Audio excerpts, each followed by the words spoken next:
नमस्कार दोस्तों, GS recipe के यूट्यूब चैनल पर आपका स्वागत है।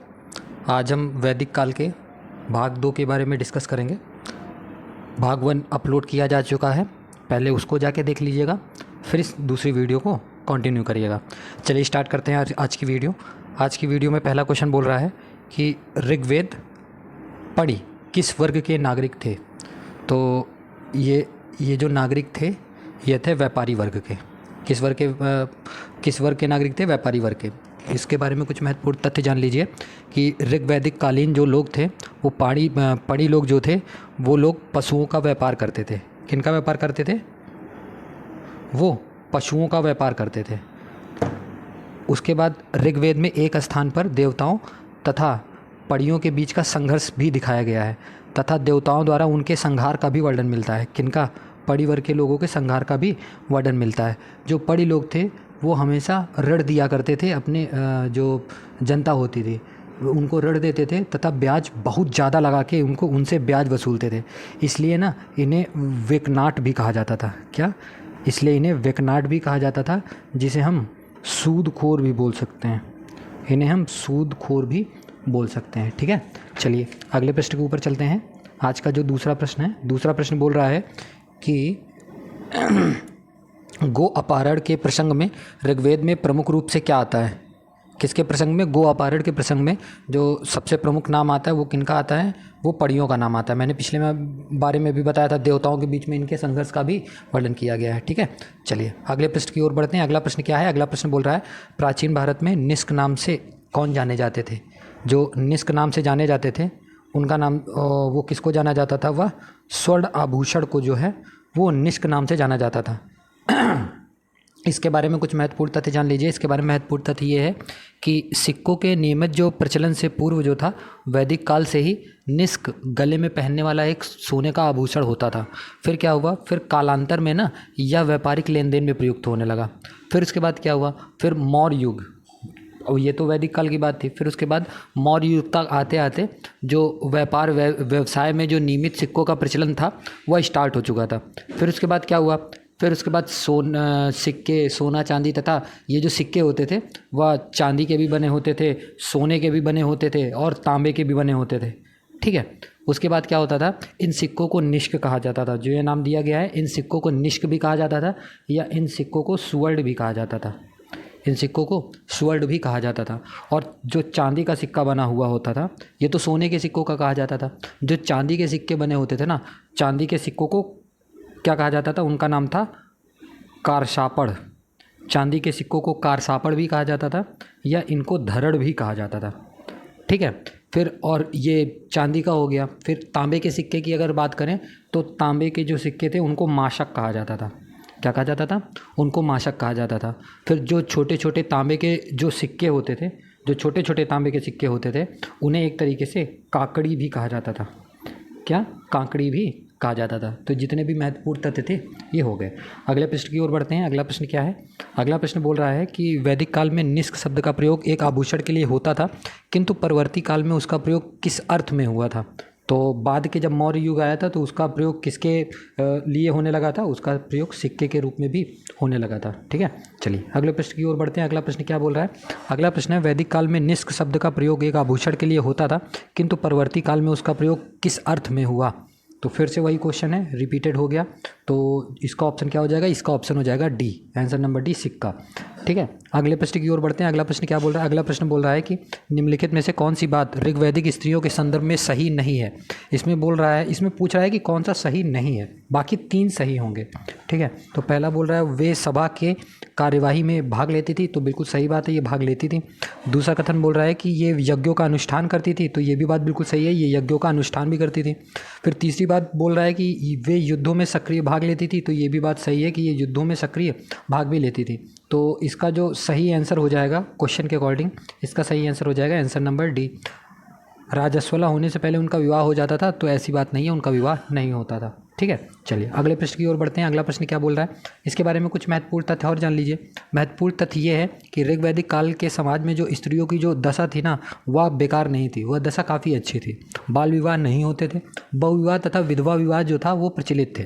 ठीक है, फिर उसके बाद एक संहिता है जिसका नाम है मैत्रायणी संहिता। मैत्रायणी संहिता। इसमें अगर आप देखेंगे तो इस संहिता में मनु थे उनकी 10 पत्नियों का जो है उसका उल्लेख भी किया गया है। ठीक है, स्त्रियों को पर्याप्त शिक्षा भी दी जाती थी, वे उत्सवों तथा धार्मिक समारोह में भाग भी ले सकती थी, परंतु उन्हें ना उत्तर वैदिक काल में राजनीतिक तथा धर्म संबंधी एवं धार्मिक प्रतिष्ठान ऋग्वैदिक काल की अपेक्षा कम हो गई थी। मतलब वैदिक काल में ये सब ठीक था, फिर उसके बाद समय समय आते आते उत्तर वैदिक काल आते आते तो कई ऐसी चीज़ें थी जिनसे महिलाओं को बाहर कर दिया गया था। ठीक है, चलिए अगले प्रश्न की ओर। इसका सही आंसर याद रखिएगा, इसका सही आंसर है आंसर नंबर डी। अगले प्रश्न की ओर बढ़ते हैं। अगला प्रश्न क्या बोल रहा है? अगला प्रश्न बोल रहा है कि वैदिक काल में ग्राम का मुखिया कौन था? ग्राम का मुखिया जो होता था उसे हम ग्रामणी बोलते थे। क्या बोलते थे? ग्रामणी बोलते थे। इसके बारे में भी कुछ महत्वपूर्ण तथ्य जान लीजिए। इसके बारे में महत्वपूर्ण तथ्य ये है कि ऋग्वेद में जो पुरोहित होते थे तो दो कई नाम थे, कुछ नाम मैं बता रहा हूँ उनको नोट कर लीजिएगा। ऋग्वेद में एक नाम था पुरोहित, एक नाम था सेनानी का भी यूज़ किया गया है, फिर ग्रामणी शब्द का भी यूज़ किया गया है। जो ग्रामणी होते थे ना, इन 3 अधिकारियों का जो है वो उल्लेख मिलता है ऋग्वेद में। इनमें से जो पुरोहित होता था ना वो राजा के साथ युद्ध भूमि में जाता था, और जो सेनानी होता था वह सेनानी सबसे प्रमुख पदाधिकारी होता था और युद्ध के अवसर पर राजा के आदेशानुसार युद्ध में ये कार्य भी करता था। फिर उसके बाद जो लास्ट में जो ग्रामणी जो होता था वो ग्राम का मुखिया होता था तथा प्रशासनिक और सैनिक कार्यों के लिए ग्राम का नेता भी होता था। वह ग्रामीण जनता के हितों का प्रतिनिधित्व भी करता था। जैसे आजकल गांव में होता नहीं है, मुखिया जी बने होते हैं, तो उसी तरीके से हम ग्रामीणी मुखिया जी को, आजकल के जो मुखिया जी हैं, ग्राम प्रधान हैं, उनको एक तरीके से हम ग्रामीणी कह सकते हैं। ठीक है, चलिए अगले प्रश्न की ओर बढ़ते हैं। अगला प्रश्न क्या बोल रहा है? अगला प्रश्न बोल रहा है कि ऋग्वेद के 10वें मंडल में निम्नलिखित में से कौन सा स्रोत विवाह समारोह पर प्रकाश डालता है? तो जो विवाह समारोह पर प्रकाश डालता है वह है सूर्य सूक्त। वह क्या है? सूर्य सूक्त। Option number A is the right answer. इसके बारे में भी कुछ महत्वपूर्ण तथ्य जान लीजिए। इसके बारे में महत्वपूर्ण तथ्य ये है कि ऋग्वेद के जो 10वां मंडल है ना, ऋग्वेद का जो 10वां मंडल है उस मंडल में अग्नि सूक्त के बारे में, फिर ये पुरुष सूक्त के भी बारे में, फिर उसके बाद सूर्य सूक्त के बारे में, सूर्य सूक्त के बाद एक नदी सूक्त है, नदी सूक्त के बारे में। इन सब जो सूक्त हैं इनका उल्लेख ऋग्वेद के 10वें मंडल में किया गया है। फिर उसके बाद क्या है? सूर्य सूक्त में सूर्य देवता की पूजा की जाती थी तथा सूर्य देवता की पूजा की जाती थी और प्रार्थना की जाती थी। इसमें विवाह समारोह आदि की भी व्याख्या की गई है। ठीक है, तो अगले प्रश्न की ओर बढ़ते हैं। अगला प्रश्न क्या है? अगला प्रश्न बोल रहा है कि वैदिक युगीन सभा जो है वो उसके बारे में 4 कथन दिए गए हैं, बताना है कौन सा सही है। तो वैदिक युगीन जो सभा होती थी वह, इसका जो सही आंसर है वह मंत्रिपरिषद थी। वह कौन सी थी? वह मंत्रिपरिषद थी। Option number C is the right answer. ठीक है, अब इसके बारे में कुछ महत्वपूर्ण तथ्य जान लीजिए। महत्वपूर्ण तथ्य ये हैं कि वैदिक युग की जो राजनीतिक प्रणाली थी ना वो आरंभिक अवस्था में थी, फिर भी राजतंत्र के स्थापित होने के लक्षण हमें स्पष्ट रूप से दिखाई पड़ते हैं। यदि अगर देखा जाए तो सभा समिति जैसी संस्थाएं राजा की निरंकुशता को नियंत्रण करती थी। ठीक है, जैसे कि राजा सिर्फ नहीं होता था, कुछ सभा भी होती थी, कुछ समितियां भी होती थी, इन सब के बारे में भी बताया गया है। फिर वैदिक युगीन जो सभा जो थी वो श्रेष्ठ तथा संभ्रांत लोगों की संस्था थी, बहुत महान लोग भी उसमें बैठते थे। फिर जो सभा होती थी वो राजा की निरंकुशता पर नियंत्रण रखती थी। ऋग्वेद में अनेक स्थानों पर सभा का उल्लेख भी किया गया है। ऋग्वेद में अनेक स्थानों पर सभा का उल्लेख किया गया है। ऐसा हमें प्रतीत होता है उसको पढ़ के कि जो सभा थी वो कुलीन अथवा वृद्ध, कुलीन भी कह सकते हैं या कह सकते हैं वृद्ध मनुष्यों की संस्था थी, जिसमें उच्च कुल में उत्पन्न व्यक्ति ही भाग ले सकते थे। सभा जो होती थी वो राजा की नियुक्ति में भी मुख्य भूमिका का निर्वाह भी करती थी। इसलिए ऐसा प्रतीत होता है ये सब देख के कि जो सभा होती थी वो मंत्रि परिषद की तरह कार्य करती रही होगी, ऐसा हम अंदाज़ा ही लगा सकते हैं। फिर जो सभा थी वो न्यायिक कार्यों से भी संबंध रखती थी। किससे? वो न्यायिक कार्यों से भी संबंध रखती थी। चलिए इसका जो सही आंसर है याद रखिएगा, इसका सही आंसर है आंसर नंबर सी, मंत्रि परिषद थी। अगले प्रश्न की ओर बढ़ते हैं। अगला प्रश्न क्या बोल रहा है? अगला प्रश्न है ऋग्वैदिक जनसभा जो न्यायिक कार्यों से संबंधित थी उसे क्या बोला जाता था? तो मैंने बताया था न्यायिक कार्यों से कौन सा संबंधित था? सभा संबंधित थी। ठीक है, चलिए अगले प्रश्न की ओर बढ़ते हैं। अगला प्रश्न क्या बोल रहा है? अगला प्रश्न बोल रहा है ऋग्वेद में उल्लिखित प्रसिद्ध 10 राजाओं का जो युद्ध है वो किस नदी के किनारे लड़ा गया था? तो आप याद रखिएगा, यह लड़ा गया था पारुषी नदी के किनारे। इसके बारे में भी कुछ महत्वपूर्ण, और ये एक चीज़ और पहले ही जान लीजिए कि जो पारुषी था ये रावी नदी का ना प्राचीनतम नाम है, वैदिक नाम एक तरीके से बोल सकते हो। ठीक है, तो इसका सही आंसर नंबर ए है। इसके बारे में कुछ महत्वपूर्ण तथ्य मैं बता रहा हूँ, आप नोट करते चलिए। इसके बारे में महत्वपूर्ण तथ्य ये है कि ऋग्वेद में जो उल्लेखित प्रसिद्ध जो 10 राजाओं का जो युद्ध है, जिसे हम दास राजा युद्ध कहते हैं, यह रावी नदी या पारुषणी नदी के किनारे पर लड़ा गया था। इस युद्ध में भरतों के जो राजा थे वो राजा सुदास जी जो थे, राजा सुदास ने, जिनके पुरोहित जो है, इनके राजा सुदास जी के जो पुरोहित थे वो वशिष्ठ ऋषि थे। वह कौन थे? वह वशिष्ठ ऋषि थे, वशिष्ठ ऋषि थे। और 10 राजाओं के जो संघ था उनको इन्होंने पराजित किया था। किन्होंने? राजा सुदास जी ने उनको पराजित किया था। इस संघ के जो 10 राजाओं का जो संघ था उसके जो पुरोहित थे वो विश्वामित्र ऋषि थे। वो कौन से थे? वो विश्वामित्र ऋषि जी जो हैं वो उनके एक तरीके से पुरोहित थे।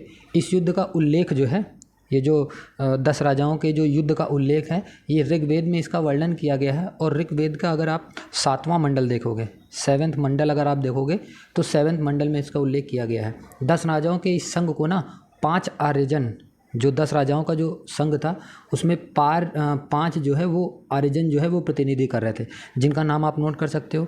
जो पहले आर्य थे वो थे पुरु। जो दूसरे आर्य थे उनका नाम है यदु। जो तीसरे आर्य हैं उनका नाम है अनु।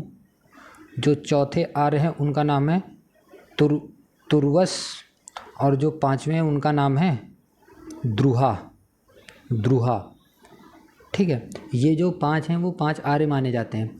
और जो शेष 5 अनार्य लोग थे, मतलब जो आर्य नहीं थे और जो एक तरीके से लघु जातियों से बिलोंग करते थे, जनजातियों से बिलोंग करते थे, उनका नाम क्या क्या था आप ये भी नोट कर सकते हैं। टोटल 10 लोग थे तो 5 का नाम बता दिया आर्य थे, और 5 ऐसे जो आर्य नहीं थे और वो बहुत छोटी जनजातियाँ थी। जनजातियों के नाम लिख सकते हैं। पहली जनजाति जो थी वो थी अनिल। वह कौन सी थी? वह थी अनिल। और जो दूसरी थी उसका नाम था पक्त। जो तीसरी थी उसका नाम था भलानस। उसका नाम क्या था? उसका नाम था भलानस। जो चौथा था उसका नाम है शिव। और जो 5वां है उसका नाम है विषाणिन। उनका नाम क्या है? उनका नाम है विषाणिन। ठीक है, विषाणिन के जो राजा हैं ये सब सम्मिलित थे। अगर भरत जन के राजा जो शुरुआत में थे राजा सुदास जी ने ना 10 राजाओं के संघ को रावी नदी के तट पर पराजित किया था। पराजित कर ऋग्वैदिक काल का जो सर्वोपरि सम्राट जो है ना वो ये बन गया था। फिर ऋग्वेद में एक नाम आता है जिनका नाम है यदुजन। ऋग्वेद में यदुजन का जो युग्म था वो तुर्वस से, और जो अनु का जो युग्म है वो द्रुहा से बना था मिलके। किससे? द्रुहा से मिलकर बना था। ठीक है, इसका जो सही आंसर है याद रखिएगा, इसका सही आंसर है पारुश्री, और ये है रावी नदी का प्राचीन नाम। ठीक, चलिए अगले प्रश्न की ओर बढ़ते हैं। अगला प्रश्न क्या है? अगला प्रश्न बोल रहा है उस जनजाति का नाम बतलाइए जो ऋग्वैदिक आर्यों के पंचजन से संबंधित नहीं थे। वह कौन सी नदी थी? वह नदी थी कीकट नदी। कौन सी नदी थी? कीकट नदी थी। ठीक है, ये संबंधित नहीं है, बाकी तीनों नदी संबंधित है। मैंने नाम बताया यदु, तुर्वस, पुरु, ये तीनों संबंधित है। ठीक है, अगले प्रश्न की ओर बढ़ते हैं। अगला प्रश्न क्या है? अगला प्रश्न बोला ऋग्वेद में वशिष्ठ को किसके पुरोहित के रूप में प्रस्तुत किया गया है? जो वशिष्ठ ऋषि जो थे वो भरतों के पुरोहित के रूप में इनको प्रेजेंट किया गया है। ठीक है, चलिए अगले प्रश्न की ओर बढ़ते हैं। अगला प्रश्न क्या है? ऋग्वेद में यदुजन का अधिकतर किसके साथ युग्म बना है? यदुजन का जो अधिकतर युग्म बना है वो किनके साथ बना है? वो तुर्वसु के कारण बना है। तुर्वसु के साथ इनका युग्म बना हुआ है। ठीक है, चलिए अगले प्रश्न की ओर बढ़ते हैं। अगला प्रश्न क्या है? अगला प्रश्न है सुदास किस वंश के थे? जो सुदास थे वो किस वंश के थे? तो याद रखिएगा राजा सुदास जो थे, जो 10 राजाओं को हराए थे, वो किस वंश से थे? वो भरत वंश से थे। ठीक है, चलिए अगले प्रश्न की ओर बढ़ते हैं। अगला प्रश्न बोल रहा है कि थोड़ा बड़ा क्वेश्चन है, ध्यान से पढ़िएगा। क्वेश्चन है ऋग्वेद संहिता के संबंध में निम्नलिखित में से कौन सा एक सत्य नहीं है? कौन सा एक सत्य नहीं है? देखो पढ़ते जाएंगे, टिक लगाते जाएंगे। ऋग्वेद में लगभग 300 गैर भारतीय यूरोपीय शब्द हैं, तो बिल्कुल बात सही है, गलत नहीं है, सही है, इतने ही थे। फिर दूसरा कथन बोल रहा है ऋग्वेद में 10 राजाओं के युद्ध का संदर्भ है। आप तो हाँ बिल्कुल सही बात है, अभी तक इसका एक्सप्लेन ही करते हैं। तीसरा बोल रहा है ऋग्वेद में यह उल्लिखित है कि भरत जो थे वो प्रमुख सुदास ने 10 जनजातियों के राजमंडल के विरुद्ध लड़ाई की थी।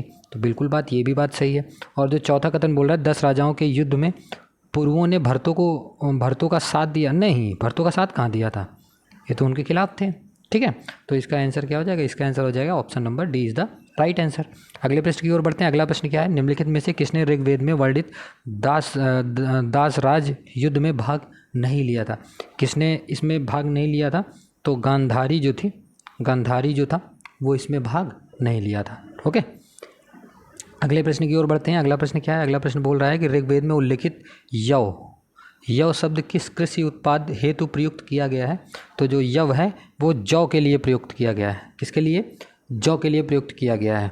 इसके बारे में कुछ महत्वपूर्ण तथ्य जान लीजिए। इसके बारे में महत्वपूर्ण तथ्य ये है कि जो कृषि थी वह वैदिक काल के आर्यों का प्रमुख एक बहुत इंपॉर्टेंट व्यवसाय था। फिर उसके बाद क्या हुआ, उसके बाद हुआ सतपथ ब्राह्मण जो हैं, सतपथ ब्राह्मण में कृषि की चारों क्रियाएं कौन कौन सी हैं? तो आप नोट डाउन कर सकते हैं। कृषि की जो चारों क्रियाएं, पहली कृषि की क्रिया है जुताई, ठीक है, दूसरी कृषि की क्रिया है बुआई, फिर उसके बाद तीसरी कृषि की क्रिया है कटाई, और फिर अगर चौथी कृषि की क्रिया देखा जाए तो उसका नाम है मड़ाई। तो इन 4 क्रियाओं का उल्लेख किस में किया गया है? सतपथ ब्राह्मण में इसका उल्लेख किया गया है। फिर उसके बाद सतपथ ब्राह्मण के बाद आ जाओ आप काठक संहिता में। किसमें? काठक संहिता में। काठक संहिता में क्या हुआ है? काठक संहिता में 24 बैलों द्वारा खींचे जाने वाले हलों का उल्लेख मिलता है। ठीक है, और उसी में ब्रीह, तो जिनका नाम बता रहा हूँ ध्यान से देखते जाना। जो काठक संहिता है उसमें एक नाम आता है ब्रीही, जिसे हम धान बोलते थे। ठीक है, यव जिसे हम जौ बोलते थे, उसके बाद माड़ जिसे हम उड़द बोलते थे। 3 नाम नोट कर लिया। उसके बाद फिर से कैंसिल करके फिर से देखिए, उड़द के बाद फिर आ जाएगी मुदग। मुदग को क्या बोलते थे? मूंग बोलते थे। ठीक है, उसके बाद गोधूम बहुत फेमस है। गोधूम किसे बोलते थे? गोधूम गेहूं को बोलते थे। उसके बाद मसूर जो है, मसूर आदि अनाजों का जो वर्णन है ना, वो किस में मिलता है? वो यजुर्वेद में मिलता है इसका वर्णन। किस में? यजुर्वेद में इसका वर्णन मिलता है। अगर ये देखा जाए कि ऋग्वैदिक काल के जो लोग थे वो जौ पैदा करते थे, परंतु उत्तर वैदिक काल में ना उनकी मुख्य फसल धान और गेहूं हो गई। फिर यौ को इन्होंने ज़्यादा, ऐसा नहीं कि यौ का पैदावार नहीं होती थी, यौ की भी पैदावार होती थी, लेकिन उस समय धान और गेहूं जो थे वो इम्पॉर्टेंट एक तरीके से कृषि हो गए थे। कृषि के साथ ही पशुपालन भी वैदिक काल का प्रमुख व्यवसाय था। फिर उसमें अगर आगे देखा जाए कि पशुओं में गाय जो है वो ऋग्वैदिक अर्थव्यवस्था के एक आधार थी, एक बहुत इंपॉर्टेंट आधार थी, जिसका ऋग्वेद में अगर ये पूछा जाए कि गाय का जो उल्लेख है कितनी बार ऋग्वेद में इसका उल्लेख किया गया है, तो ऋग्वेद में 176 बार इसका प्रयोग किया गया है। ठीक है, गाय की महत्ता के कारण उसे एक नाम दिया गया है जिसे हम अघन्या बोलते हैं। जिसे हम क्या बोलते हैं? जिसे हम अघन्या बोलते हैं, अघन्या कहा जाता है।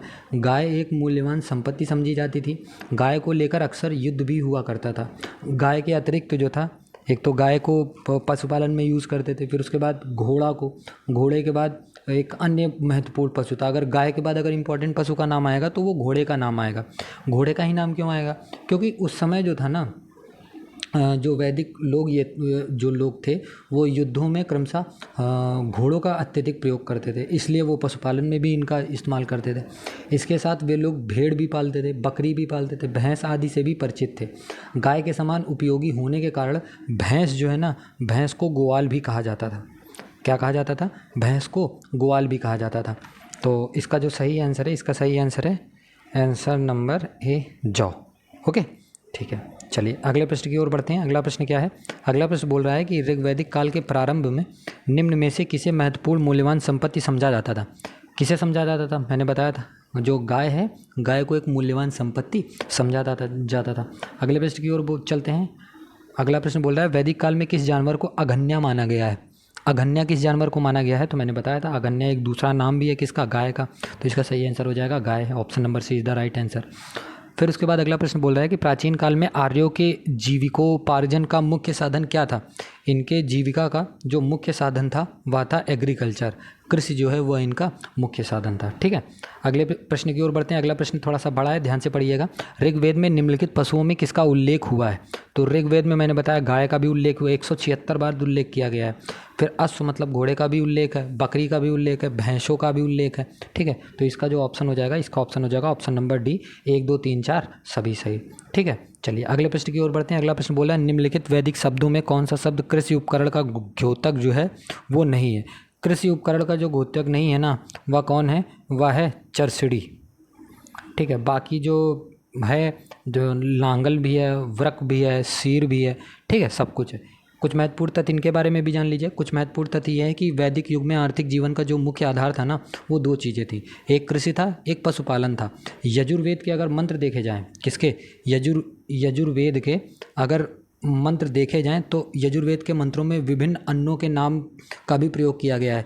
जैसे मैंने पीछे बताया है, सबका नाम मैंने बता दिया है, मैं यहाँ नाम बता रहा हूँ केवल, जिसमें से नाम है व्रीहि, नाम भी है यव, जिसे जौ बोलते थे, धान्य का भी जो है, इन सब का वर्णन यजुर्वेद के मंत्रों में भी किया गया है। जो शतपथ ब्राह्मण में जो एक ग्रंथ है शतपथ ब्राह्मण, उसमें खेती के विभिन्न प्रक्रियाओं का भी वर्णन किया गया है।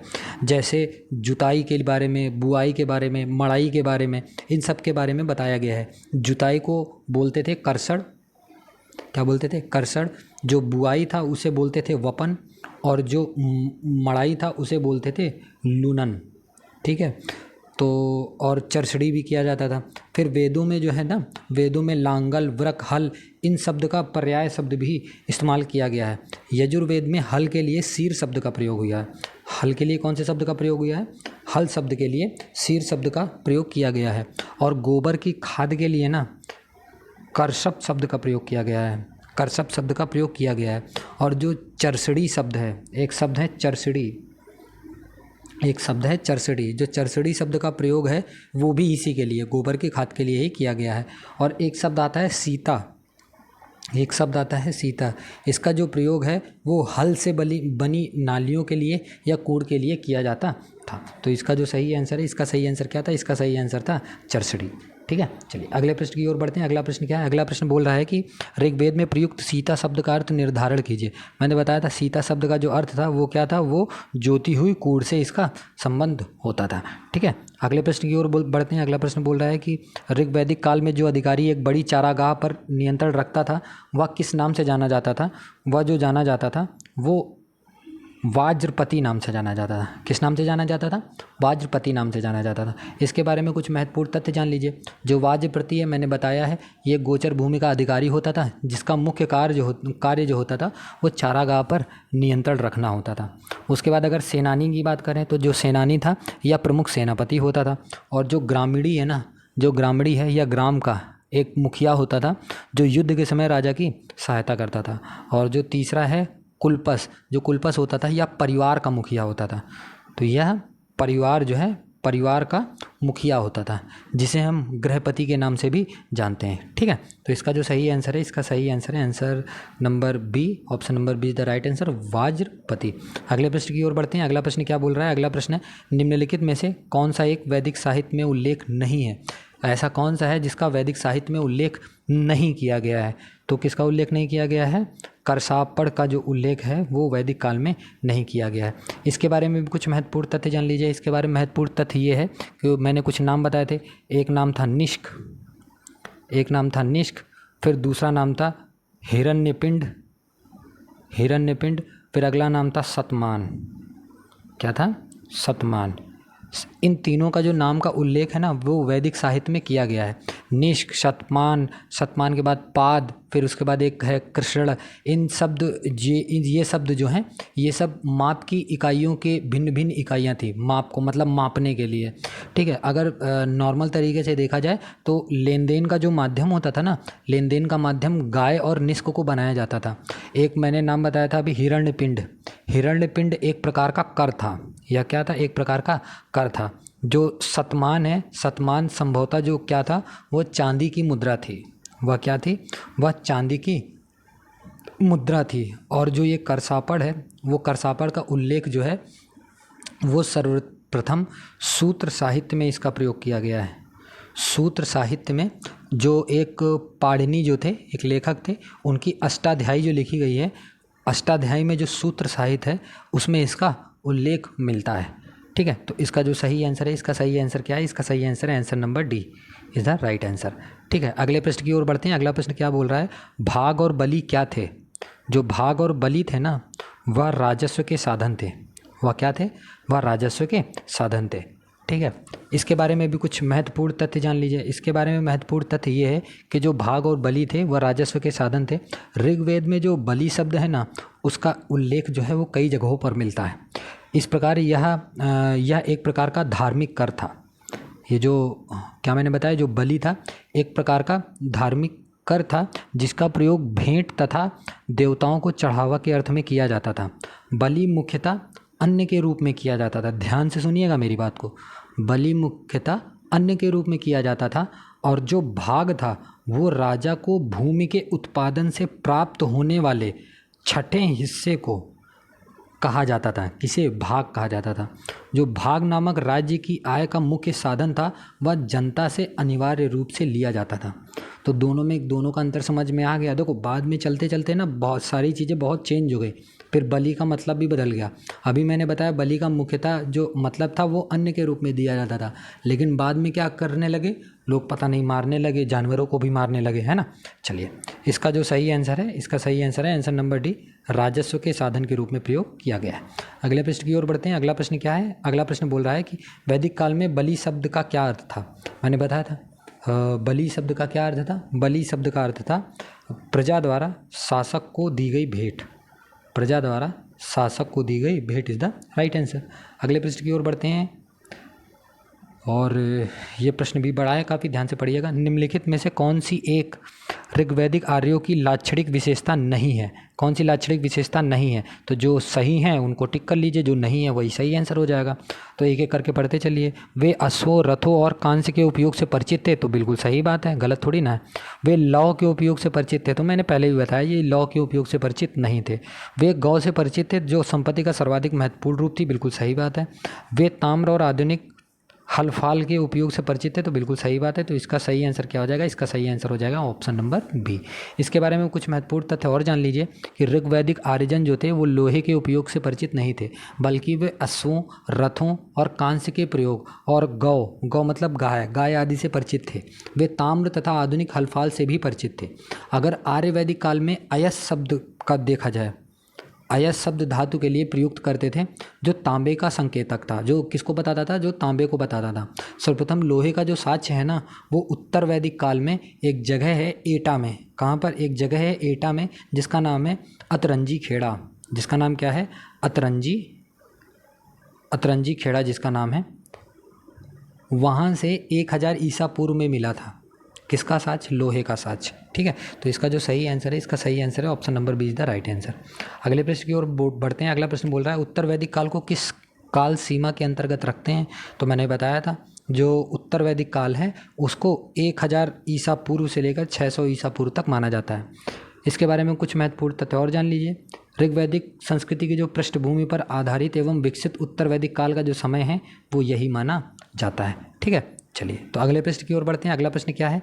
अगला प्रश्न बोल रहा है कि निम्नलिखित में से कौन शुक्ल यजुर्वेद की संहिता है? तो शुक्ल यजुर्वेद की जो संहिता है वह है वाजसनेयी। उसका नाम क्या है? Vajasaneyi. Answer number option number A is the right answer. कुछ महत्वपूर्ण तथ्य इनके बारे में भी जान लीजिए। कुछ महत्वपूर्ण तथ्य ये हैं कि यजुर्वेद एक कर्मकांडीय वेद है। ध्यान रखिएगा, जो यजुर्वेद है वह एक कर्मकांडीय वेद है। कर्मकांडीय वेद है। ठीक है, इसमें जो है इसमें विभिन्न यज्ञों से संबंधित अनुष्ठान विधियों का उल्लेख किया गया है। यह वेद जो था वो अंशतः गद्य और पद्य दोनों में लिखा गया था। तो ध्यान रखिए, ये गद्य और पद्य दोनों में लिखा गया था, दोनों में रचित है। इसमें यह जो था यह टोटल जो है ये यजुर्वेद संहिता जो है यह 40 अध्यायों में ये विभाजित है, और इसमें कुल 1990 जो हैं ये मंत्र जो हैं इसमें संकलित हैं। अगर यजुर्वेद की और बात की जाए तो यजुर्वेद के कर्मकांडों को संपन्न कराने वाले जो पुरोहित होते थे, यो यजुर्वेद के कर्मकांड को जो संपन्न करवाते थे, वो जो एक तरीके से पुरोहित थे, उन्हें ना अर्धवयु कहा जाता था। ठीक है, यजुर्वेद की 2 शाखाएं मानी गई हैं, एक शुक्ल यजुर्वेद और एक कृष्ण यजुर्वेद। तो याद करिएगा, यजुर्वेद की 2 शाखाएं मानी गई हैं, एक है शुक्ल यजुर्वेद और दूसरा कृष्ण यजुर्वेद।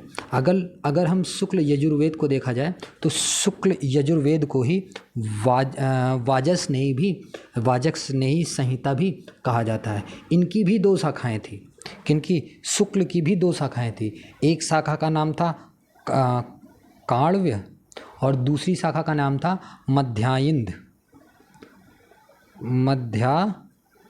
मध्यादिन। तो शुक्ल के भी 2 पार्ट थे। अगर कृष्ण यजुर्वेद, ये जो कृष्ण यजुर्वेद है, इनकी बात की जाए तो कृष्ण यजुर्वेद की 4 शाखाएं थी। कृष्ण जो यजुर्वेद है, इनकी 4 शाखाएं थी। कौन कौन सी? एक थी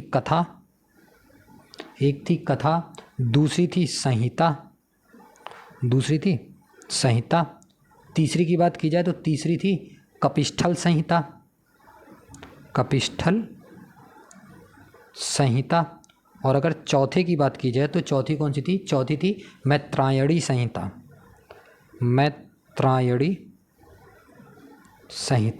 ठीक है, और एक और संहिता के बारे में पता चलता है जिसका नाम है तैत्तिरीय संहिता, इसी के साथ ही मंत्रायणी संहिता के साथ ही। और कृष्ण यजुर्वेद जो है यह गद्य और पद्य दोनों में इसका उल्लेख किया गया, मतलब गद्य में भी लिखा गया है और पद्य में भी लिखा गया है। यजुर्वेद पहला साहित्यिक स्रोत है जो भारतीय उपमहाद्वीप में लोहे के प्रयोग की जानकारी देता है। अगर ये पूछा जाए कि किस वेद में लोहे के प्रयोग की जानकारी मिलती है तो आपको बताना होगा यजुर्वेद जो है उसी में लोहे के प्रयोग की जानकारी हमें मिलती है। लोहे को कृष्ण अयस भी कहा जाता है। लोहे को याद रखिएगा, कृष्ण अयस भी कहा जाता है। भारतीय उपमहाद्वीप में लोहे का प्रयोग का आरंभ जो है ना, वो 1000 ईसा पूर्व के आसपास ही होने लगा था। ठीक, तो इसका जो सही आंसर है, इसका नाम याद रखिएगा, इसका सही आंसर है वाजस्नेयी।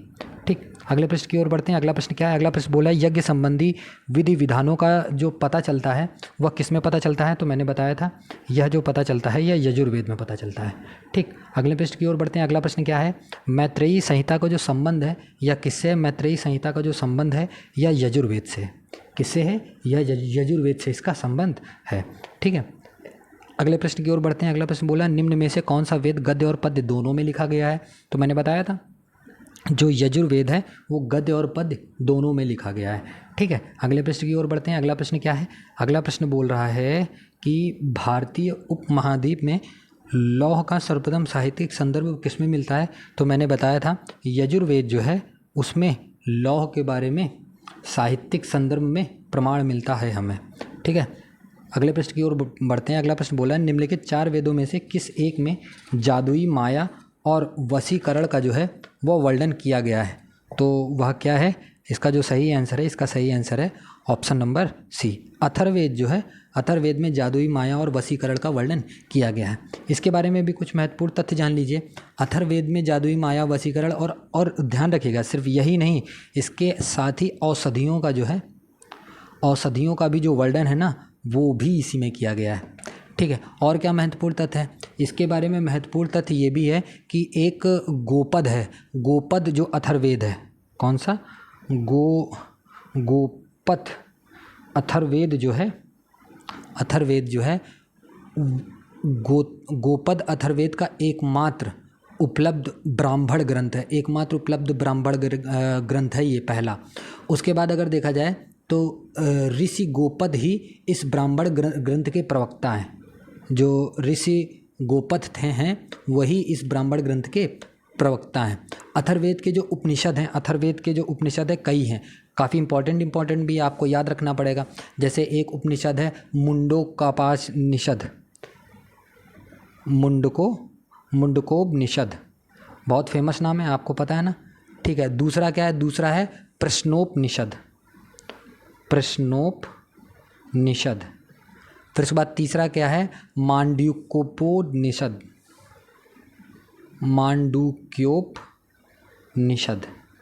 ठीक है, तीनों का नाम नोट कर लीजिएगा, ये मुख्य बताए गए हैं अथर्ववेद के उपनिषद। अथर्ववेद का जो उपदेश है वह क्या कहलाता है? अथर्ववेद का जो जो एक तरीके से उपवेद है उसे हम शिल्प वेद भी कहते हैं, उसे हम शिल्प वेद भी कहते हैं। तो इसका जो सही आंसर होगा, इसका सही आंसर क्या होगा? इसका सही आंसर होगा ऑप्शन नंबर सी, अथर्ववेद। ठीक है, चलिए अगले प्रश्न की ओर बढ़ते हैं। अगला प्रश्न क्या बोल रहा है? अगला प्रश्न बोल रहा है कि गोपद ब्राह्मण किससे संबंधित है? जो गोपद ब्राह्मण है ना, वह अथर्ववेद से संबंधित है। किससे संबंधित है? अथर्ववेद से संबंधित है। अगले प्रश्न की ओर बढ़ते हैं। अगला प्रश्न क्या बोल रहा है? निम्नलिखित 4 वेदों में से किस एक में जादुई माया और वशीकरण का वर्णन किया गया है? तो मैंने बताया था वशीकरण, और ध्यान रखिएगा औषधियों का जो भी वर्णन है वो भी अथर्ववेद में किया गया है। तो इसका आंसर क्या हो जाएगा? इसका आंसर हो जाएगा आंसर नंबर सी। ठीक है, अगले प्रश्न की ओर बढ़ते हैं। अगला प्रश्न क्या है? अगला प्रश्न बोल रहा है आयुर्वेद अर्थात जीवन का विज्ञान का जो उल्लेख है वह किस में मिलता है? तो मैंने बताया था जादू टोना का भी तो मिलता है, वशीकरण का भी मिलता है, लेकिन जो औषधियाँ हैं उनका वर्णन भी अथर्ववेद में मिलता है। इसके बारे में कुछ महत्वपूर्ण तथ्य और जान लीजिए। आयुर्वेद का जो प्रथम उल्लेख मिलता है, किसका? आयुर्वेद का वो अथर्ववेद में ही मिलता है। आयुर्वेद ऋग्वेद का एक तरीके से उपवेद है, जबकि जो गंधर्व वेद है, देखो आयुर्वेद जो है वो अथर्ववेद का है, एक गंधर्व वेद है, एक गंधर्व वेद है जो किसका है? वह सामवेद का उपवेद है। ठीक है, और एक और वेद है, एक और उपवेद है जिसको बोलते हो धनुर्वेद। तो यजुर्वेद का जो उपवेद है वह क्या है? वह है धनुर्वेद, वह है धनुर्वेद। और अगर देखा जाए तो अथर्ववेद का मैंने बता ही दिया, अथर्ववेद का ही क्या बोला जाता है? शिल्पवेद बोला जाता है इसके उपवेद को। और अथर्ववेद में जादू टोने के विभिन्न प्रकार की औषधियों का भी वर्णन किया गया है। ठीक है, और कुछ जगह के नाम हैं, जैसे अंग एक जगह थी, फिर मगध एक जगह थी, मगध के बाद कुरुक्षेत्र एक जगह थी, कुरुक्षेत्र के बाद अयोध्या एक जगह थी। इन सब का जो सर्वप्रथम उल्लेख है ना, वो अथर्ववेद में ही इनका उल्लेख मिलता है। तो इसका सही आंसर क्या हो जाएगा? इसका सही आंसर हो जाएगा option number D is the right answer. ठीक, अगले प्रश्न की ओर बढ़ते हैं। अगला प्रश्न क्या बोल रहा है? अगला प्रश्न बोल रहा है कि अयोध्या का उल्लेख सर्वप्रथम कहाँ मिलता है? तो मैंने बोला था अयोध्या का जो सर्वप्रथम उल्लेख है वो अथर्ववेद में मिलता था। ठीक है, चलिए अगले प्रश्न की ओर बढ़ते हैं। अगला प्रश्न बोल रहा है अंग का उल्लेख मौर्य पूर्व सर्वप्रथम किस में मिलता है? तो अंग का जो सबसे पहला नाम है वह मिलता है अथर्ववेद में। मैंने बताया था किनका अंग का, मगध का, कुरुक्षेत्र का, अयोध्या का, सबका नाम किस में मिलता है? अथर्ववेद में मिलता है। तो option B is the right answer. अगले प्रश्न की ओर बढ़ते हैं। अगला प्रश्न क्या बोल रहा है? अगला प्रश्न है किस वेद में सभा और समिति, किस वेद में सभा और समिति को प्रजापति की 2 पुत्रियां कहा गया है? तो किस वेद में ये कहा गया है? या अथर्ववेद में कहा गया है? किसको? सभा और समिति को प्रजापति की 2 पुत्रियां कहा गया है। इनके बारे में भी कुछ महत्वपूर्ण तथ्य जान लीजिए। महत्वपूर्ण तथ्य ये हैं कि उत्तर वैदिक युग में जो सभा और समिति के अधिकारियों में भी पर्याप्त वृद्धि हो गई थी। ठीक है, तो अथर्ववेद में सभा और समिति को प्रजापति की 2 पुत्रियां कहा गया है।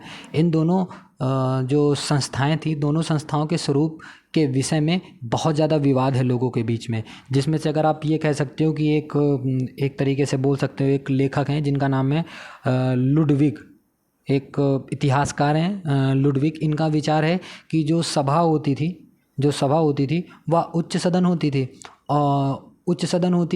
और उच्च सदन में पुरोहित तथा कुलीन लोग आते थे। और इसके विपरीत अगर देखो तो जो समिति होती थी वह निम्न सदन होती थी, जिसमें सामान्य जन के प्रतिनिधि बैठते हैं। ठीक है, लेकिन एक और दूसरे भाई इतिहासकार आते हैं जिनका नाम है जिमर का मत है कि जो सभा है वह आम लोगों की संस्था थी, लेकिन जो समिति है वो संपूर्ण जन की केंद्रीय समिति होती थी, यह इनके बारे में कहा जाता है। तो अलग अलग लोगों के अलग अलग विचार हैं। ठीक है, तो इसका जो सही आंसर होगा ऑप्शन नंबर डी, अथर्ववेद। ठीक, अगले प्रश्न की ओर बढ़ते हैं। अगला प्रश्न क्या है? देखिए, एक तरफ सूची दे रखा है, दूसरी तरफ सूची 2 दे रखा है, तो आप सही मिलान करते चलिए। जो ऋग्वेद है, ऋग्वेद में किसका उल्लेख किया गया है? तो ध्यान रखिएगा ऋग्वेद का है ऐत्रेय, एक ब्राह्मण ग्रंथों की जो रचना की गई है ऋग्वेद में उसका नाम है ऐत्रेय। उसके बाद अगर सामवेद की बात की जाए तो सामवेद में है वह है पंचविश के बाद अगर अथर्ववेद की बात की जाए तो अथर्ववेद में मैंने बताया था गोपद का उल्लेख है। ठीक है, उसके बाद अगर यजुर्वेद की बात की जाए तो यजुर्वेद जो है वो शतपथ से रिलेटेड है। तो इसके बारे में भी कुछ, इसका जो सही ऑप्शन है, ऑप्शन नोट कर लीजिएगा, इसका सही ऑप्शन है option number C is the right answer. इसके बारे में कुछ महत्वपूर्ण तथ्य और जान लीजिए कि जो ब्राह्मण ग्रंथों की जो रचना है वो यज्ञादि विद्वानों के प्रतिपादन तथा उसकी क्रिया को समझाने के उद्देश्य से की गई थी। प्रत्येक वेद के लिए पृथक एक अलग से ब्राह्मण ग्रंथ लिखे गए हैं। इनका विवरण कुछ इस प्रकार है। देखो, कुछ मैं सामने वेद लिख रहा हूँ और उनके जो ब्राह्मण ग्रंथ हैं उनके सामने लिख रहा हूँ। आप सब नोट करते चलिएगा, ये हर बार पेपर में पूछा गया है तो बहुत ज़्यादा इंपॉर्टेंट हो जाता है, तो इनको नोट कर लीजिएगा।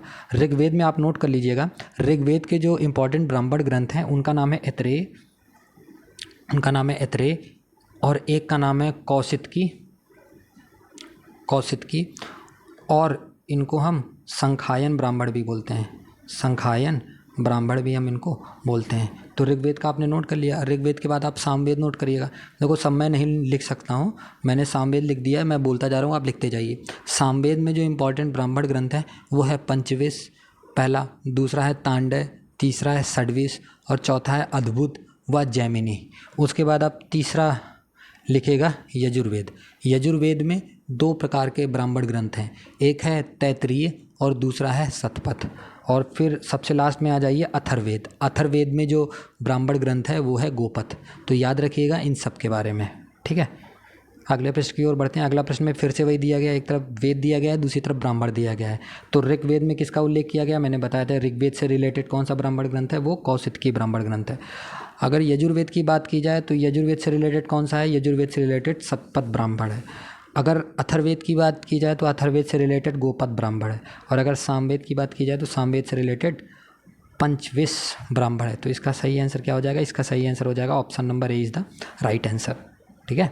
चलिए अगले प्रश्न की ओर बढ़ते हैं। अगला प्रश्न क्या है, फिर से सूची 1 सूची 2 दे रखा है, सामने ब्राह्मण दे रखा है। आप तुरंत नोट करते चले जाइएगा क्योंकि मैंने ऊपर बता दिया है, ठीक है। तो सबसे पहले जो याद करने वाला है, अथर्ववेद गोपथ से रिलेटेड है, तो सबसे पहले डी को 4 मार दो, और डी को 4 मारोगे तो 2 ऑप्शन ऐसे एलिमिनेट हो जाएंगे। ऋग्वेद जो है वो सांख्यायन ब्राह्मण से संबंधित है, तो ऋग्वेद को सांख्यायन ब्राह्मण से रिलेटेड कर दो, तो ये भी सेम है। अगर सामवेद को देखा जाए तो सामवेद जो है वो तांडयमय ब्राह्मण, इसका ब्राह्मण ग्रंथ है, तो ये भी सही है। और अगर यजुर्वेद की बात की जाए तो ये शतपथ ब्राह्मण है। तो इसका जो सही आंसर क्या हो जाएगा, इसका सही आंसर हो जाएगा ऑप्शन नंबर ए। इसका सही आंसर क्या हो जाएगा, सॉरी मैंने गलत बता दिया, क्या बी का 1, सी का 3 और डी का 2 सही तो है। Option number A is the right answer, ठीक है। चलिए अगले प्रश्न की ओर बढ़ते हैं। अगला प्रश्न बोल रहा है शतपथ ब्राह्मण में उल्लिखित जो राजा विधेय माधव से संबंधित हैं उनके ऋषि कौन थे। उनके जो ऋषि हैं वो थे ऋषि गौतम राहुगढ़। कौन थे, ऋषि गौतम राहुगढ़। इसके बारे में कुछ महत्वपूर्ण तथ्य जान लीजिए। इसके बारे में महत्वपूर्ण तथ्य ये है कि जो वैदिक आर्यों के पूर्व की ओर भौगोलिक विस्तार की जो कथा है वो शतपथ ब्राह्मण में इसका उल्लेख किया गया है। इनके अनुसार क्या कहा गया है, इनके अनुसार बोला गया है कि जो विधेय माधव थे वो अपने पुरोहित का जो नाम है वो गौतम राहुगढ़ के साथ सदा नीरा गंडक के तट पर गया था। फिर उसके बाद क्या हुआ, शतपथ ब्राह्मण में ही यह बताया गया है कि पुरुष मेघ यज्ञ और अश्वमेघ यज्ञ तथा वाजपेयी यज्ञों का जो वर्णन है वो भी शतपथ ब्राह्मण में ही मिलता है। और क्या महत्वपूर्ण तथ्य है कि पुरुष मेघ यज्ञ में पुरुषों की बलि दी जाती थी, ये भी बताया गया है। इस यज्ञ में 11 या 25 बलियूप बनाए जाते थे, तो ये भी आप नोट कर लीजिएगा, ठीक है। चलिए अगले प्रश्न की इसका ध्यान रखिएगा। इसका जो सही आंसर है, इसका सही आंसर है option number D is the right answer, Rishi Gautam Rahugarh, ठीक है। अगले प्रश्न की ओर बढ़ते हैं। अगला प्रश्न क्या बोल रहा है, अगला प्रश्न है अपने पुरोहित के साथ विधेय माधव के पूर्व की ओर प्रवचन की कथा निम्नलिखित में वर्णित है। तो किस में वर्णित है, ये जो कथा मैंने सुनाई थी ये किस में है, या शतपथ ब्राह्मण में है, ठीक है। अगले प्रश्न की ओर बढ़ते हैं। अगला प्रश्न क्या बोल रहा है, जिस ग्रंथ में पुरुष मेध का उल्लेख हुआ है वह कौन सा है। पुरुष मेध का जिसमें वर्णन हुआ है वह शतपथ ब्राह्मण है। वह कौन सा है, वो शतपथ ब्राह्मण है। अगले प्रश्न की ओर बढ़ते हैं। अगला प्रश्न क्या है, ऐत्रेय ब्राह्मण के अनुसार कहाँ के शासक सम्राट की उपाधि धारण करते थे। तो मैंने बताया था ये कहाँ के शासक थे, ये प्राच्य के शासक थे जो सम्राट की उपाधि जो है वो धारण करते थे। इनके बारे में भी कुछ महत्वपूर्ण तथ्य जान लीजिए। इनके बारे में महत्वपूर्ण तथ्य ये है कि ऐत्रेय ब्राह्मण के अनुसार जो है वो पूर्व दिशा जो थी वो मगध, कलिंग एवं बंग आदि के जो राजा थे ना उनके लिए प्रसिद्ध थी। उनका साम्राज्य के लिए अभिषेक होता था और वे सम्राट कहे जाते थे, ठीक है। चलिए अगले प्रश्न की ओर बढ़ते हैं। अगला प्रश्न क्या है, निम्न में से किस ग्रंथ में सर्वप्रथम देवकी के पुत्र कृष्ण का वर्णन किया गया है। तो सबसे पहले जो कृष्ण जी का वर्णन है वो किस में किया गया है, वो छंदोग्य उपनिषद जो है वह उसमें इनका वर्णन किया गया है। इनके बारे में कुछ लीलाएं हैं, श्री कृष्ण जी की लीलाएं हैं, सुन लीजिएगा तो आगे काम आ जाएगा, आपको किसी क्वेश्चन में पूछा जा सकता है। ठीक है, तो इसके बारे में महत्वपूर्ण तथ्य यह है कि छंदोग्य उपनिषद में श्री कृष्ण जी का उल्लेख सबसे पहले प्राप्त होता है। उपनिषद में कृष्ण को देवकी का पुत्र बताया गया है और घोर अंगिरस का शिष्य भी बताया गया है। ठीक है, कृष्ण के उपासक जो है वो इन्हें भगवत कहते थे। इसके लिए इनके धर्म को भागवत धर्म भी कहा जाता है। क्या कहा जाता है, इनके धर्म को भागवत धर्म भी कहा जाता है। महाभारत में कृष्ण का उल्लेख जो है वो विष्णु जी के रूप में किया जाने लगा है, जिससे भागवत धर्म का जो नाम है ना वो वैष्णव धर्म में परिवर्तित हो गया। ठीक है, उपनिषदों की जो विषय वस्तु है वो दर्शन शास्त्र से संबंधित है, जिसमें आत्मा, मोक्ष, ब्रह्म और पुनर्जन्म जैसे विचारों की चर्चा की गई है। अगर व्यक्ति के जीवन के अंतिम लक्ष्य को माना जाए तो वह मोक्ष को लेकर भारतीय दार्शनिक संप्रदायों में भिन्न भिन्न प्रकार के विचार हमें मिलते रहते हैं। इन सभी विचारों के आधार जो है वो उपनिषद ही हैं। जो ये सब विचार आते हैं ना, सब उपनिषद पढ़ के ही आते हैं। उपनिषद जो है, उपनिषद को हम वेदांत भी कहते हैं। उपनिषद को हम वेदांत भी कहा जाता है। सत्यकाम जाबाली कथा की जो चर्चा है वो छांदोग्य उपनिषद में ही की गई है, जिसमें सत्यकाम जाबाली की अविवाहित माँ के लांछन को चुनौती दी गई है। ठीक है, उनको चुनौती दी गई है। कौन, किनके, सत्यकाम जाबाली की अविवाहित माँ के लांछन को चुनौती दी गई है। इसी तरह अगर देखा जाए तो एक बहुत इंपॉर्टेंट है जिसका नाम है सत्यमेव जयते। सत्यमेव जयते, अगर ये पूछा जाए कि सत्यमेव जयते का जो सर्वप्रथम उल्लेख है वो किस में किया गया है, तो सत्यमेव जयते का जो सर्वप्रथम उल्लेख है वो मुंडकोपनिषद में किया गया है। मुंडकोपनिषद में इसका उल्लेख किया गया है। और अगर ये पूछा जाए कि यम नचिकेता जो संवाद है वो किस में किया गया है, वह कठोपनिषद में किया गया है। वह किस में किया गया है, वह कठोपनिषद में किया गया है। और चारों आश्रमों का जो उल्लेख किया गया है वो जाबालोपनिषद में किया गया है। जाबालोपनिषद में इसका उल्लेख किया गया है। अगर मांडूक्योपनिषद जो है वो सबसे छोटा उपनिषद है और जो छांदोग्योपनिषद है उसमें 3 आश्रमों का ही उल्लेख मिलता है। और अगर देखा जाए तो जो जाबालोपनिषद है उसमें 4 आश्रमों का उल्लेख मिलता है। और अगर सबसे बड़ा उपनिषद की बात की जाए तो जो सबसे बड़ा उपनिषद है उसका नाम क्या है, उसका नाम थोड़ा सा बड़ा है, ये भी ध्यान रखिएगा। उसका नाम है बृहदारण्यकोपनिषद। बृहदारण्यकोपनिषद जो है इसी में तमसोमा ज्योतिर्गमय अर्थात इसका मतलब क्या होता है, अंधकार से प्रकाश की ओर ले चलो का उल्लेख भी किया गया है। अगर मुंडकोपनिषद में यज्ञ को टूटी हुई नौका कहा गया है। अगर उपनिषदों की कुल संख्या देखी जाए तो उपनिषदों की कुल संख्या है 108, जिसमें 12 जो हैं वो काफ़ी इंपॉर्टेंट हैं। ठीक है, अगले प्रश्न की ओर बढ़ते हैं। अगला प्रश्न क्या है, अगला प्रश्न बोला है सत्यकाम जाबाली की जो कथा है जो अविवाहित माँ के लांछन को चुनौती देता है वह किस में बताया गया है, वह बताया गया है ऑप्शन नंबर ए छंदोग्य उपनिषद में इसका वर्णन किया गया है। ठीक है, चलिए अगले प्रश्न की ओर चलते हैं। अगला प्रश्न क्या बोल रहा है, अगला प्रश्न बोला है सत्यमेव जयते शब्द किस उपनिषद से लिए गए हैं। तो मैंने बताया था ये किससे लिए गए हैं, ये मुंडकोपनिषद से लिए गए हैं। ठीक है, चलिए अगले प्रश्न की ओर बढ़ते हैं। अगला प्रश्न क्या बोला है, निम्नलिखित में से किस एक वैदिक साहित्य में मोक्ष की चर्चा मिलती है।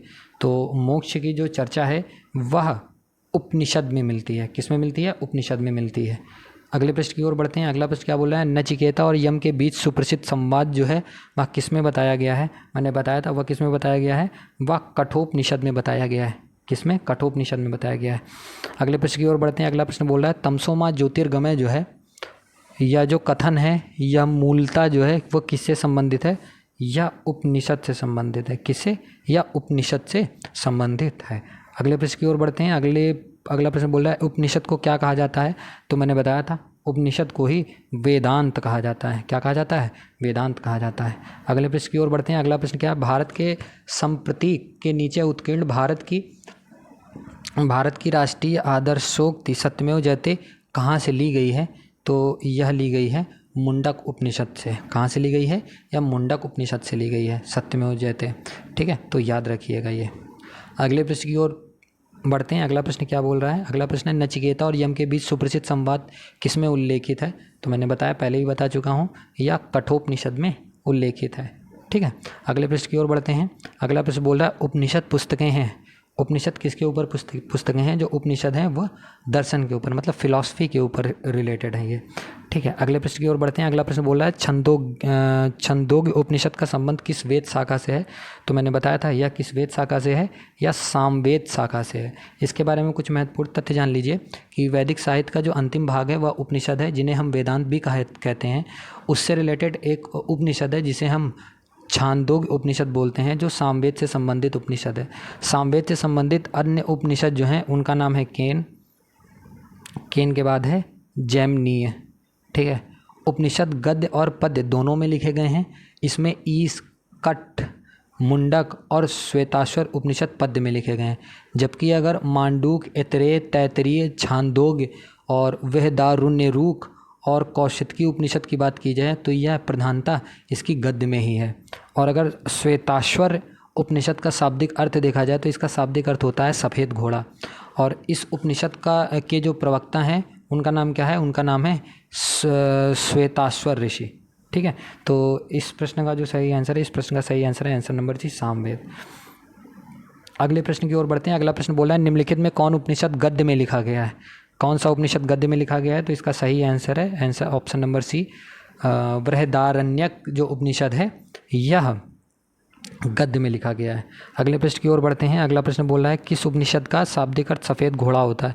तो मैंने बताया था, सफ़ेद घोड़ा किस में बोला गया है? ऑप्शन नंबर सी, श्वेताश्वर उपनिषद में उपनिषद का शाब्दिक अर्थ सफ़ेद घोड़ा होता है। अगले प्रश्न की ओर बढ़ते हैं। अगला प्रश्न बोल रहा है कि निम्नलिखित में से किस उपनिषद में पहली बार निराशावाद के तत्व दिखाई देते हैं? तो निराशावाद के जो तत्व दिखाई देते हैं वो मैत्रायणी में सर्वप्रथम दिखाई देते हैं। इसके बारे में भी कुछ महत्वपूर्ण तथ्य जान लीजिए मैत्रायणी के बारे में। मैत्रायणी जो है वो उपनिषद में त्रिमूर्ति के उल्लेख के अतिरिक्त पहली बार निराशावाद के तत्व भी इसमें दिखाई देते हैं। अगर इसके आधार पर देखा जाए, इसके आधार पर इसे उपनिषदों में सबसे बाद का माना जा सकता है। किसको? मैत्रायणी को सबसे बाद का माना जा सकता है।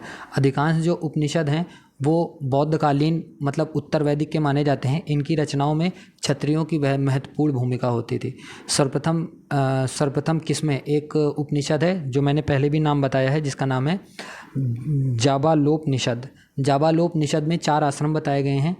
ठीक है, ये भी आपको याद रखना है। और एक चीज़ और इम्पॉर्टेंट चीज़ याद रखना है, जो ओम शब्द है, जो ओम शब्द है, कौन सा? ओम शब्द का पहली बार जो उल्लेख है वो कठोपनिषद में किया गया है। किसमें? वह कठोपनिषद में इसका उल्लेख किया गया है, तो आप इसको ध्यान रखिएगा।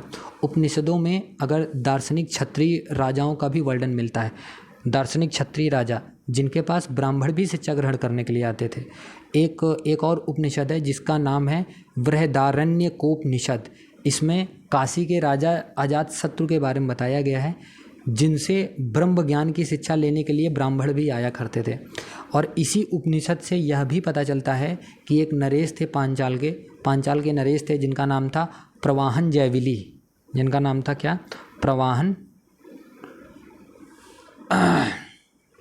जिनका नाम था प्रवाहन जयविली से पंचाग्नि ज्ञान प्राप्त करने ना ऋषि श्वेत केतु के जो पिता हैं, जिनका नाम है उद्वालक आरूढ़ी, वो इनसे मिलने के लिए आए थे। उसके बाद और इसमें बताया गया है कि जो कैकेय राजा के जो शासक है, जिनका नाम है अश्वपति, वो भी एक महान दार्शनिक थे। ठीक है, और एक और उपनिषद है जिसका नाम है छांदोग्य उपनिषद। इसमें उद्वालक आरूढ़ी एवं उनके पुत्र श्वेत केतु के बीच ब्रह्म एवं आत्मा की अभिन्नता के विषय में विख्यात संवाद किया गया है। यहीं पर ही तत्त्वमसि अर्थात वह तू ही है की अवधारणा का जो उल्लेख मिलता है वह इसी में मिलता है। फिर उसके बाद आपने एक शब्द सुना होगा, अयमात्मा ब्रह्म। अयमात्मा ब्रह्म जो है, यह आत्मा ही ब्रह्म है। इसका जो उल्लेख है वो मांडूक्योपनिषद और अहम ब्रह्मास्मि, मतलब अहम ब्रह्मास्मि जो आप बहुत सुनते हो ना डायलॉग, अहम ब्रह्मास्मि, मैं ही ब्रह्म हूँ, ये जो उल्लेख है ना, ये मांडूक्योपनिषद में ही इसका उल्लेख किया गया है। मैं ही ब्रह्म हूँ, इसका उल्लेख जो है वो बृहदारण्य उपनिषद में भी इसका उल्लेख मिलता है। तो बृहदारण्य उपनिषद में ही एक प्रसिद्ध याज्ञवल्क्य जो है, जो गार्गी संवाद जिसको कहा जाता है, जिसको गार्गी संवाद कहा जाता है, अगर पूछ लिया जाए गार्गी संवाद कहाँ पर उल्लेख मिलता है, तो आप क्या बताओगे? गार्गी संवाद का जो उल्लेख है वो बृहदारण्य उपनिषद में ही इसका उल्लेख किया गया है। ठीक है, तो इसका सही आंसर याद रखिएगा, इसका सही आंसर है मैत्रायणी। अगले प्रश्न की ओर बढ़ते हैं। अगला प्रश्न बोल रहा है कि बृहदारण्य उपनिषद में अजातशत्रु को कहाँ का राजा बताया गया है? तो इनको काशी का राजा बताया गया है। ठीक है, अगले प्रश्न की ओर बढ़ते हैं। अगला प्रश्न क्या है? उद्दालक आरूढ़ी और उनके पुत्र श्वेत केतु के बीच ब्रह्म एवं आत्मा की अभिन्नता के विषय में प्रसिद्ध वार्तालाप किसमें वर्णित है? जो प्रसिद्ध वार्तालाप है ना, वह वर्णित है छांदोग्य उपनिषद में। किसमें? छांदोग्य उपनिषद में वर्णित है। ठीक है, अगले प्रश्न की ओर बढ़ते हैं। अगला प्रश्न बोल रहा है बृहदारण्य उपनिषद में जनक की सभा में याज्ञवल्क्य से दार्शनिक संवाद करते हुए निम्नलिखित में किसका वर्णन किया गया है? तो मैंने बताया था इसमें गार्गी का वर्णन किया गया है। ठीक है, गार्गी का वर्णन किया गया है। अगले प्रश्न की ओर बढ़ते हैं। अगला प्रश्न बोल रहा है प्रसिद्ध सूक्ति तत्त्वमसि निम्नलिखित में से एक उपनिषद में मिलती है, उस उपनिषद का क्या नाम है? उस उपनिषद का नाम है छांदोग्य। क्या नाम है? छांदोग्य। अगले प्रश्न की ओर बढ़ते हैं। अगला प्रश्न बोल रहा है उद्दालक आरूढ़ी प्रसिद्ध जो दार्शनिक थे वह कहाँ के थे? वह कुरु पांचाल के प्रसिद्ध दार्शनिक थे। ठीक है, अगले प्रश्न की ओर बढ़ते हैं। अगला प्रश्न बोल रहा है उपनिषद काल के राजा जो अश्वपति थे वह कहाँ के शासक थे? वह जो शासक थे वो कैकेयी के शासक थे। कहाँ के शासक थे? कैकेयी के शासक थे। और आज के अंतिम प्रश्न की ओर बढ़ते हैं। आज का अंतिम प्रश्न बोल रहा है निम्नलिखित में से कौन उपनिषदों में उल्लेखित पांचाल का दार्शनिक नरेश था? जो पांचाल का जो दार्शनिक नरेश था उसका नाम क्या था? उसका नाम था प्रवाहण जाबिली। क्या नाम था? प्रवाहण जाबिली। तो ये जो सीरीज चल रही है कैसी लग रही है आपको? प्लीज़ कमेंट सेक्शन में लिख के बताइए। और कोई भी अगर सजेशन देना हो, आपको कुछ भी बताना हो तो आप कमेंट सेक्शन में लिख के बता सकते हैं। लोगों के साथ शेयर करिए, चैनल को सब्सक्राइब करिए और दूसरों से भी सब्सक्राइब करवाइए, अपने घर वालों से भी सब्सक्राइब करवाइए। धन्यवाद।